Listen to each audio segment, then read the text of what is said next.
gawin mo agad. Kaya sa lahat na nakikinig ng mga anak, habang buhay ang magulang nyo, mahalin nyo.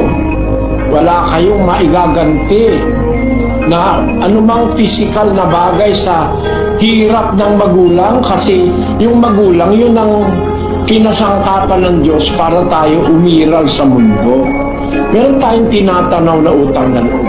Napag-aral ka, hindi ka napag-aral, hindi mabait ang magulang mo, masama ang magulang mo para sa'yo, pero yung lumaki ka lang, marami siyang ginawa para sa'yo.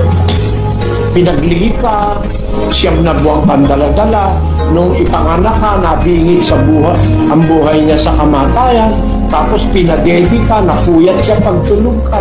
Kasi kung di ka niya ginawa ng ganon, patay ka eh.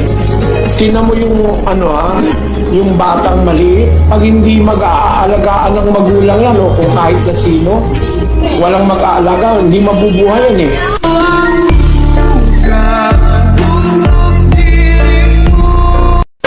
Ngayong nakasumpong ka ng mabuti, huwag kang magpatumpik-tumpik, huwag kang magpa-delay-delay, huwag kang magpabukas-bukas. Pagkakasumpong mo ng mabuti, gawin mo agad.